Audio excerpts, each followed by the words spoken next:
Yo! Bon, comment vas-tu? Très bien, j'espère, parce que moi, ça va pas mal. Bon, je ne suis pas chez moi, mais j'ai quand même pris deux trois bricoles pour passer le temps.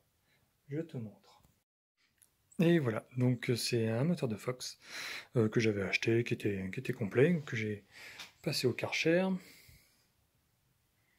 et que là, je suis en train de voir. Donc le but de ce truc-là, c'est, alors de 1, lui mettre un embrayage réglable Artec que j'ai chopé pas cher d'occasion. La cloche qui va avec. De 2, lui mettre une transmission, enfin une variation plutôt, grande plage, si on peut dire. D'ailleurs, à ce propos-là, je pourrais te montrer deux trois trucs que je comprends. En fait, que d'origine, c'est brité de la mort. C'est un truc de dingue. De 3, là j'ai démonté la transmission primaire, enfin, et secondaire, enfin tout ce qui était pignon, mais je vais le laisser d'origine, ce ratio-là. Et je voulais avoir des informations pour commander des pièces de transmission, justement une transmission un petit peu plus longue pour le Fox Racer, qui ne fait que cabrer dans sa config, on va dire, normale. Donc réfection de la transmission, ça fait 3. 4, lui faire l'admission. Je vais recommander une pipe Clément Boucher. Et en même temps, on va mettre des clapets carbone en 0,30. Ça me permettra d'essayer les 0,35 et les 30. Quelque chose de plus léger, je veux savoir si à bas régime ça monte un peu mieux. Voilà, sachant que... bref. Et 5, je ne sais pas si on va pouvoir le faire, c'est d'assembler le 50 MVTS Race dessus. Faire une prise de diag et le mettre de la même configuration que ce que j'avais sur le SPX, c'est-à-dire la culasse Bidalo pour le détasser. Et ça semble déjà pas mal parce qu'il va falloir taper dedans. Voilà. Qu'est-ce que c'est que ce bordel? C'est pas une chambre, ça. Bien sûr que si.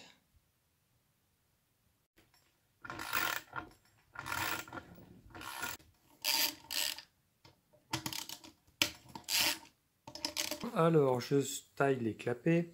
Pour les percer, il faut faire attention parce que c'est vraiment de la saloperie, ce carbone. Vraiment, ça fait de la petite particule vraiment bien dégueulasse. Donc, ce que je fais, c'est que je mets du scotch de carrossier pour essayer de capter. Et puis, c'est plus facile à tracer au crayon à papier. Donc, voilà. Donc, on fait ça avec un petit forêt gentiment. Et, et puis, voilà. Et on m'a donné la combine aussi, c'est de percer sur du métal. Mais dès que tu arrives à... faut le percer par les deux côtés pour éviter d'abîmer la trame de carbone. Voilà, petite combine qu'on m'avait donnée, c'est toujours intéressant. Et voilà. Et le petit bout de scotch, voilà le petit bout de scotch, pour coller cette saloperie de particules, c'est pire que la fibre de verre, la laine de verre ou quoi que ce soit, c'est vraiment 7 fois plus fin. Allez, à tout à l'heure.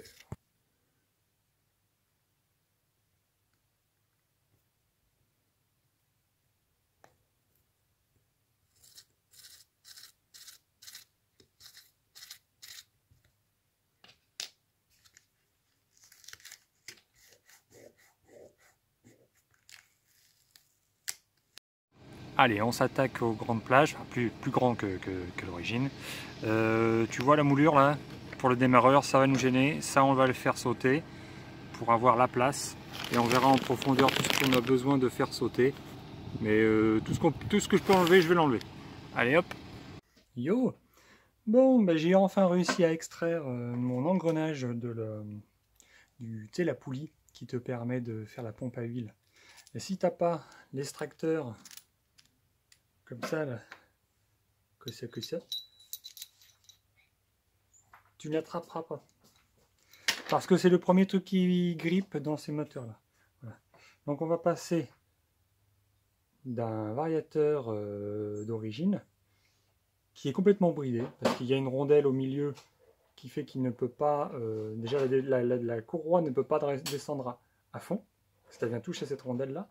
Et en plus, elle fait buter d'épaisseur, ce qui fait que, bah voilà, je t'explique la plage de variation qui est inexistante, quoi. T'as à peine, t'as à peine la moitié de variation. Et on va le remplacer par un variateur dit grande plage. Je sais plus si c'est un... attends, bouge pas. Piaggio. C'est un variateur de Piaggio. C'est un variateur Omega. Voilà. Omega. Mon gars, il n'y a pas mieux. Omega, mon gars. Donc voilà, donc il a fallu que je mette le coup de moulinette, tu as compris, pour la ligne électrique pour faire le passage. Et voilà, donc tu rempiles tout à l'envers. Mais d'abord, il faut que je tombe le moteur complètement pour changer les roulements. Voilà. Et donc on passe d'une sacrée différence de plage. Ça se verra pas, mais ça se verra pas. Mais il y a du gros. Allez.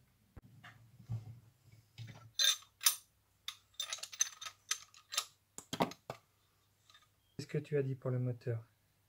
C'est dit faux.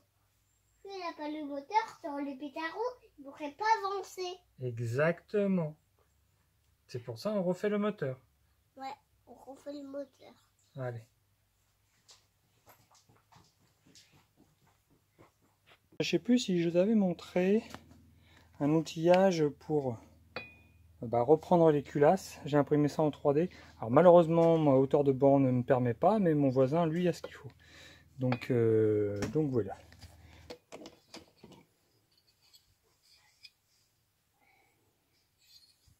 Voilà, pour utiliser les culasses, j'ai un diamètre 46, ça va être le projet le projet Gilardoni W. C'est quoi Là, c'est quoi? Ça c'est la planche. Et là, c'est quoi dans la planche? La planche? Je pourrais avoir un bout d'herbe. Non. Goût de voir si c'est de l'herbe. C'est pas des herbes. C'est pas de l'herbe? Non. Ah, dommage.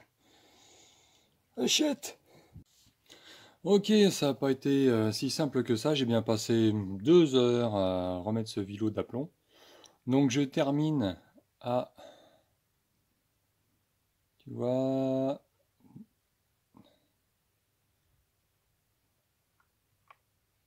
3 centièmes. Il a rebougé par rapport à hier soir, tu vois.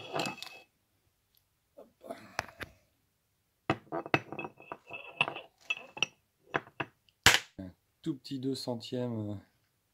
Vraiment, je suis pas mal. Allez, chaud, chaud, chaud!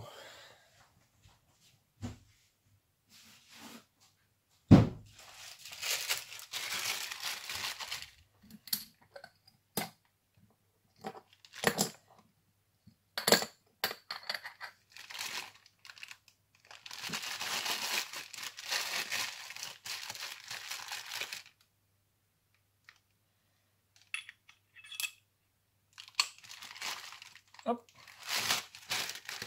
Chaud, chaud, chaud. Et froid, froid, froid. Eh, c'est pas énorme ça?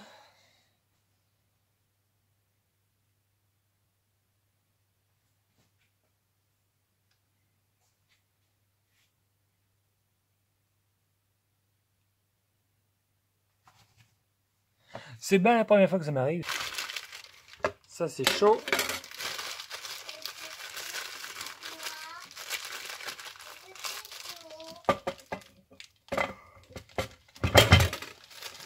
Et voilà.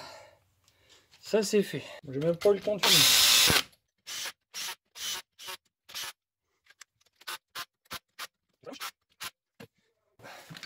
Alors on pousse tout ça. Qu'est-ce que je viens pas de recevoir? Mon colis de chez RD Préparation. Donc ça c'est cool. Un boîtier d'allumage.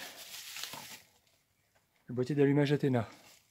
Celui-là normalement il envoie du steak. Je sais pas s'il est avance variable, faut que j'aille revérifier.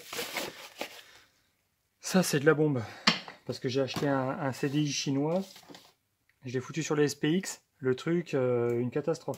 Bridé, enfin, l'allumage, complètement une horreur. Pochette de joint pour le Carter, pochette de joint complète pour le Fox. on va découper ça dans du carton parce que j'ai 2 transmissions à faire. Parlons de transmission. Ah, de chez Top Perf et nos amis de chez Jazil. Transmission un chouille plus longue. Je me souviens plus le ratio. Ah, ça c'est cool. C'est cool de cool. Capé carbone, 3 épaisseurs. Si j'avais su, j'aurais attendu, parce que j'ai trouvé ça pas cher. Des ouinges.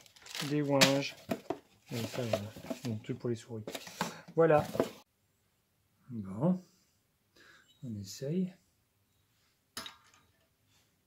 Je te montre un peu ma presse quand même.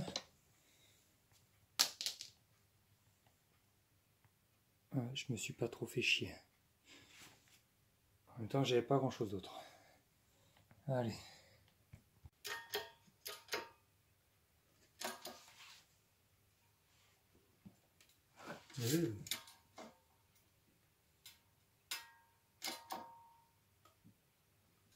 Oula.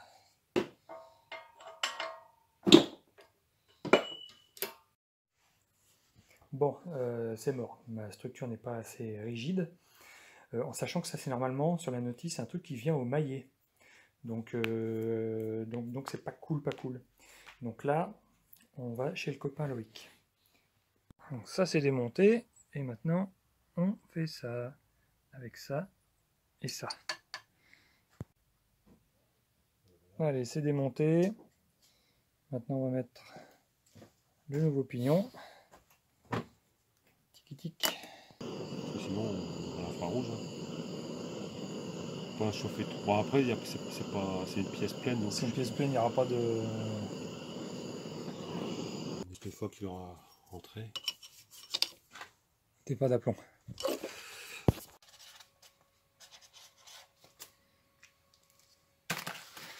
Ça, c'est fait. Bon, j'étais chez le copain.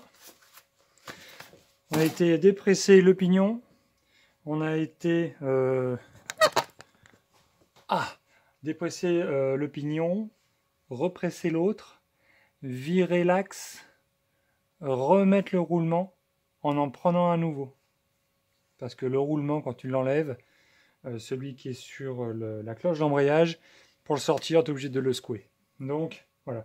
Chose à savoir, c'est les mêmes, c'est des 6204 que tu t'en sers pour ton vilebrequin de 103.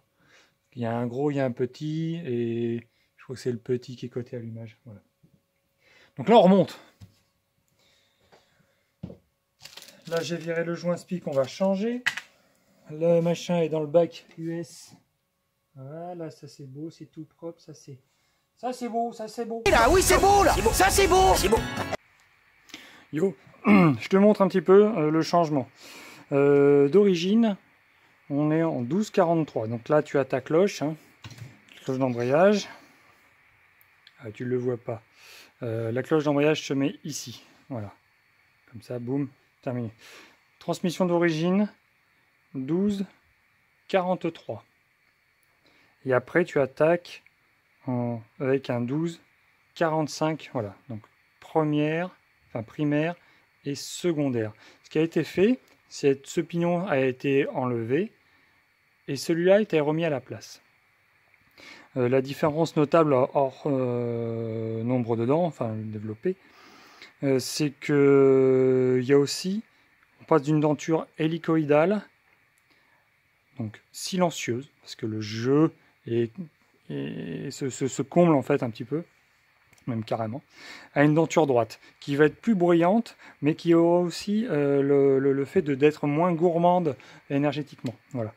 Vu que tu augmentes la surface, du fait que ce soit hélicoïdal, bon, tu sais les compromis, hein, comme tu sais.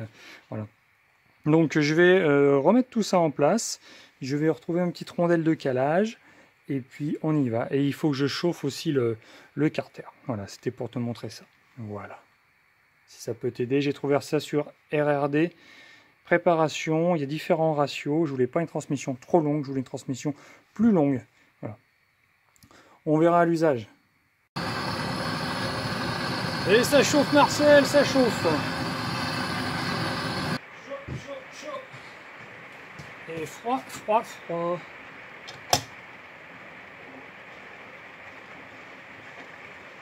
Alors, ouais, c'est chaud. Hop, la coquin. C'est bientôt ton tour. Allez, merci Crédit Agricole pour ce beau joint.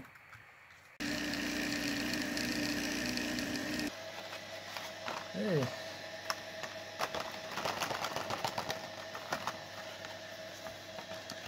Ça coupe pas partout, mais c'est pas mal. Ok.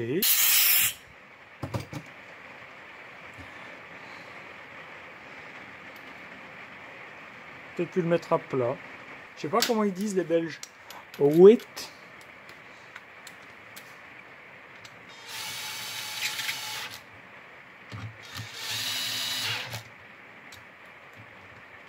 On verrait ce bout de papier. Je vais me reperdre sur les grandes vis. Et puis après j'ai fait un carton où je les ai plantés dedans.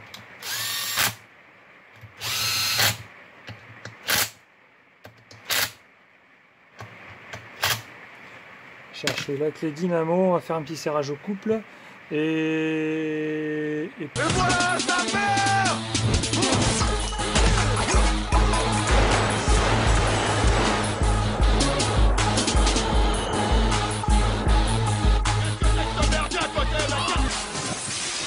Putain, sans déconner. J'arrive pas à le tourner. Ah merde, j'ai démonté. Bon ben, ici pas de problème. Ici pas de problème. Et j'ai peur que ça vienne engrainer l'un et l'autre. Un truc de dingue quoi. Si j'enlève l'huile.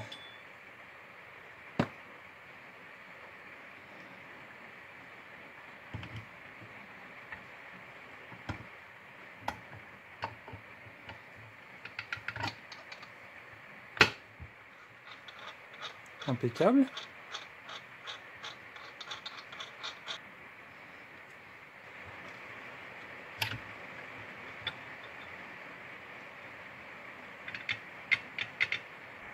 Ça touche.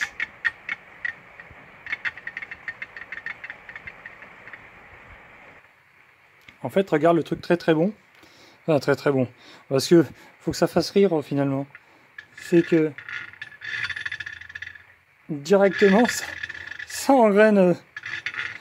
Normalement, il y a celui-là qui fait le taf. Et merde. Putain. Oui, c'est normalement. Lui, il se met là.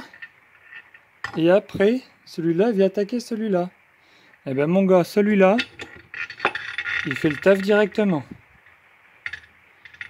Et il manque... Ouais, voilà quoi. Putain. Bon, mais je vais les appeler, et puis sinon il va falloir que je me démerde, mais ça fait chier quoi.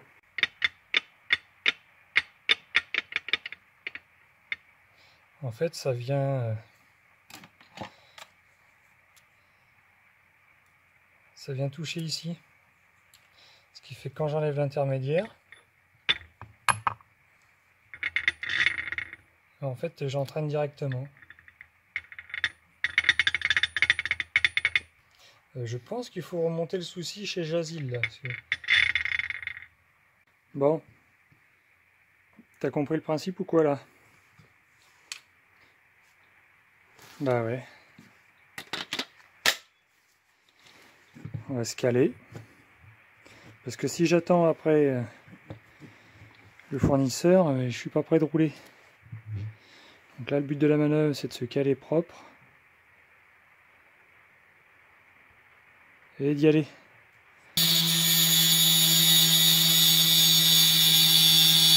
Je te la fais courte, hein, parce que ça veut pas faire le focus où je veux. Voilà. Écoute, à main levée, ça passe. Ça bloque. Dès que tu te tires pour visser l'axe de roue, en fait, si tu vois, dès que tu tires là-dessus pour le mettre en place, ça le verrouille.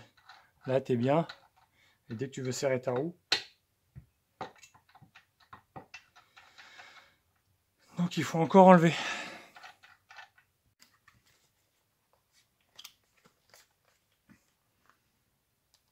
Ah la gueule, j'ai plus de pâte à main quoi.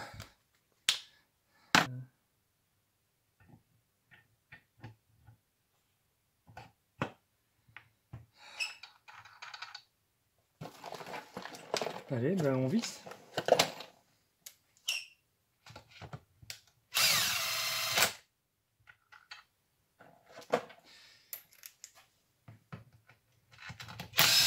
Deux dixièmes, ça fait pas lourd. Hein.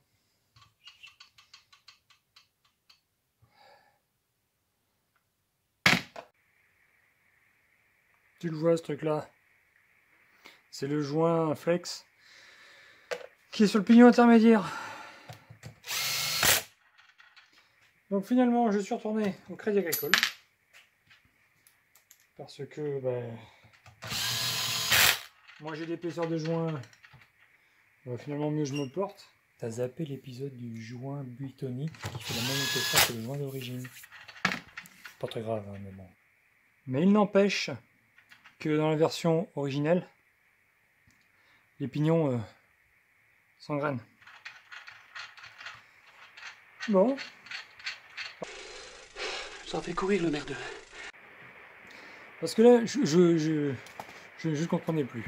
Attends, je ne te vois pas, tu ne me vois pas. Qu'est-ce que c'est que ça? Où es-tu? Où es-tu? Attends, bouge pas. Ah. Voilà. C'est important qu'on se voit quand on se cause. C'est pour tout le virtuel. Parce que quand je fais l'analyse, elle est là la caméra. Quand je fais l'analyse de la chaîne cinématique, de mon empilage, au bout d'un moment, j'ai assez de jeu avec les pignons. Donc il y a un truc à un moment, ça va pas. Et tu dis en rajoutant du joint, là j'ai assez d'espace, les pignons, voilà, ça augmente pas l'espace entre les pignons. Il y a un moment où même ça aurait tendance à les rapprocher encore plus. C'est comme ça. Donc tu te dis putain, c'est pour ça que c'est intéressant, c'est vraiment plus qu'intéressant, c'est ultra important quand tu fais du dessin industriel, tu pars de là, du plan que tu es en train de mesurer. Tu mesures élément par élément, et c'est une chaîne cinématique, voilà, qui en cheminant, mais tu empiles toutes tes couches.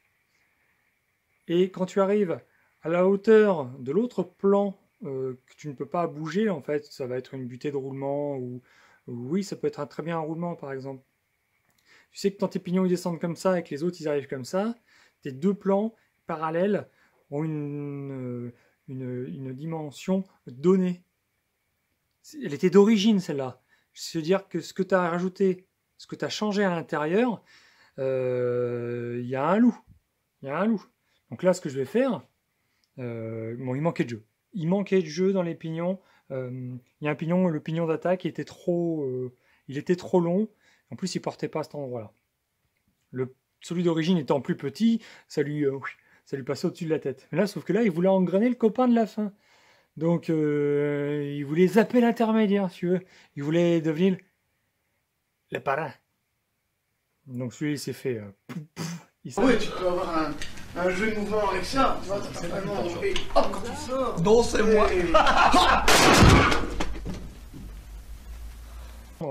Je vais reprendre d'origine la cote du pignon. Ah merde. Et le 0. 10, 5. Et celui qu'on a rajouté. Ah 11,56.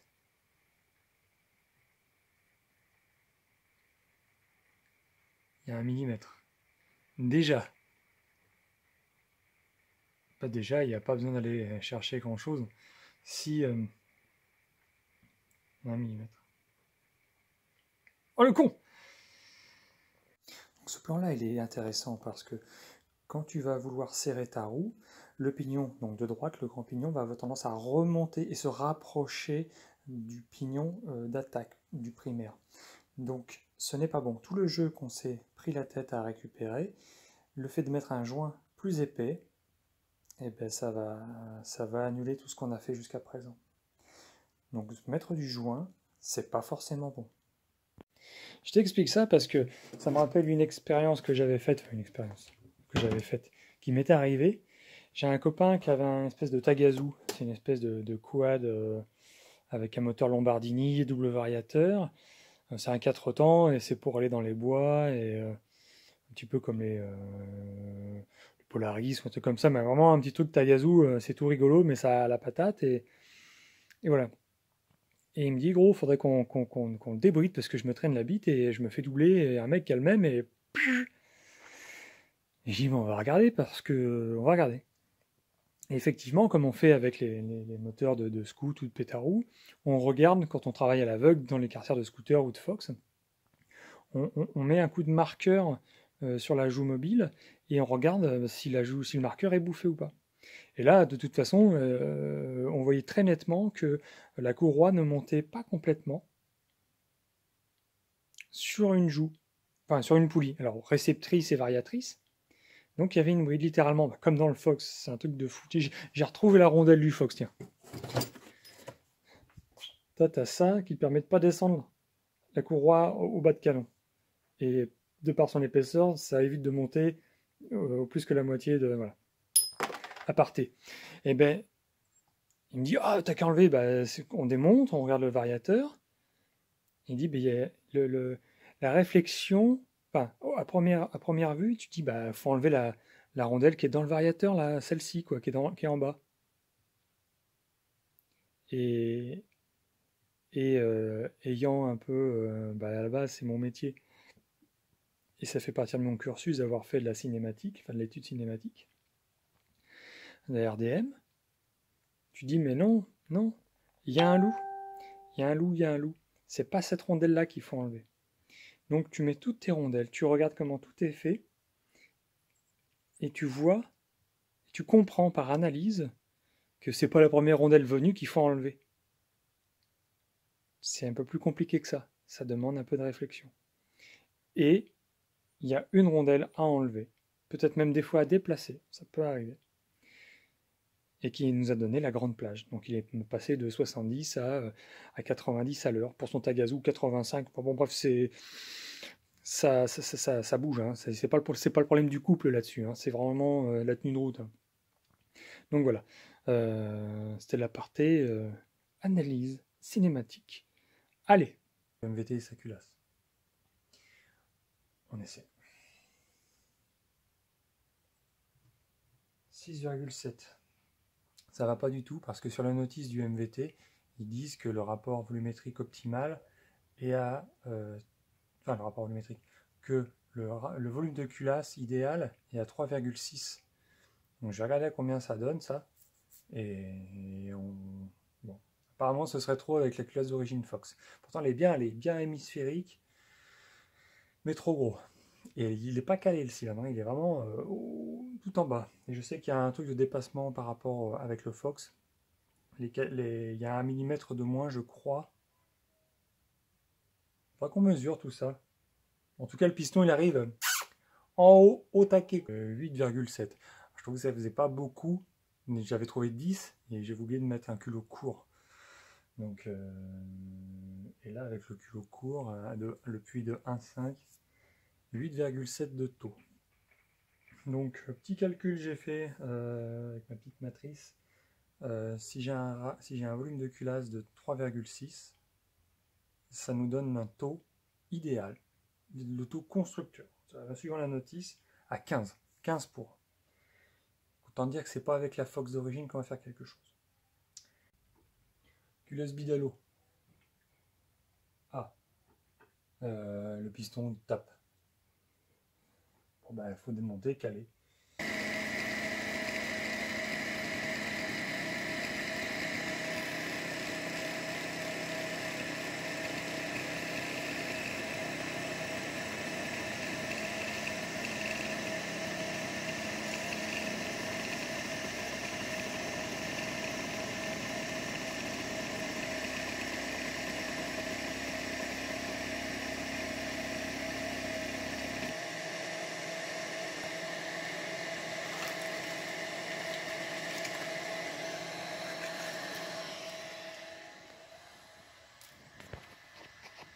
Nickel, Michel.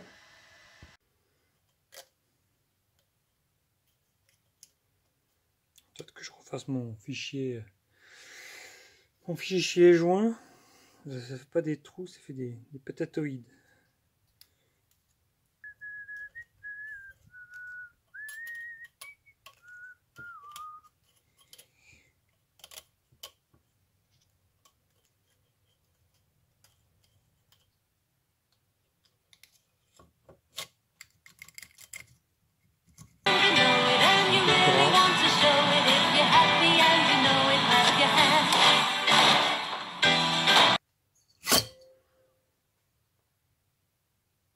Et boum, la duchesse d'Amérique. 14,4 de taux. Joint 9. Donc ça va redescendre. J'en profite pour faire le squish. 1,3. Je recommence. Bon, c'est remonté. Je suis pas aux valeurs préconisées. C'est vrai que je suis pas à 190, je suis à 185, 186. Le rapport volumétrique, on devrait y arriver quand les joints vont se faire. On mettra un petit coup de clé, je pense qu'on y sera, 15 pour 1. C'est pas le tout de gueuler et dire machin, le truc qui fonctionne pas, mais c'est vrai que si tu ne montes pas à la valeur, je me souviens la première fois que je l'ai monté, c'était avec la culasse d'origine, et le truc il comprimait à 18. Mais parce que je voulais un squish, où c'était le squish qui était noté. Je pense qu'il y a moyen, parce que si je vais arriver à 190, de 186 à 190, il me faut 7 dixièmes. Donc ça me fait encore tailler une cale. J'en ai plus, elles sont partout, j'en ai 2. Mais c'est pas... Je vais peut-être en refaire une en alu. 0,5 avec un joint, ça fait 0,7. Ça se retasse un peu, hop, terminé. On verra.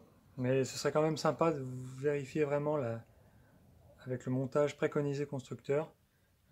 Si ça patte déjà, si le rapport est bon avec les diagrammes voulus. Voilà, quel est au niveau du diagramme, qu'est-ce qui nous reste en fait, toi? Quelle est la marge de manœuvre? Ça se trouve, il n'y a pas assez de place là-dedans. Et si je veux le squish, je sais plus, là, je l'ai plus sous les yeux. Je pense qu'on va mettre 0,7, 0,8. Bon. Là, à cette heure, j'ai 1,15, non, à peine. 1,12 de squish. On va redescendre un tout petit peu, allez, ça va être... On va passer le 1,10 et encore même pas, quoi.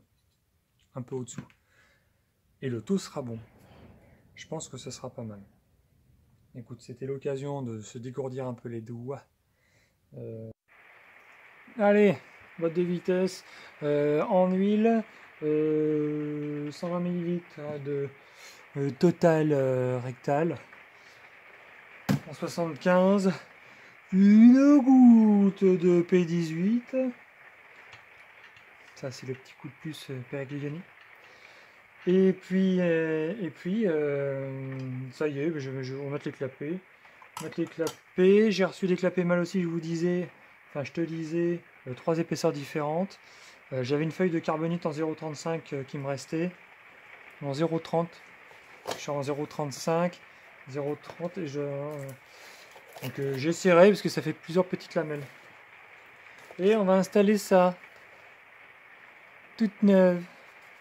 Pete Fox, Clément Boucher. Tiens, c'est marqué à l'envers. Voilà.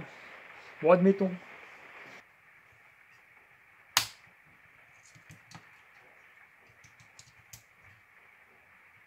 « 400 grammes.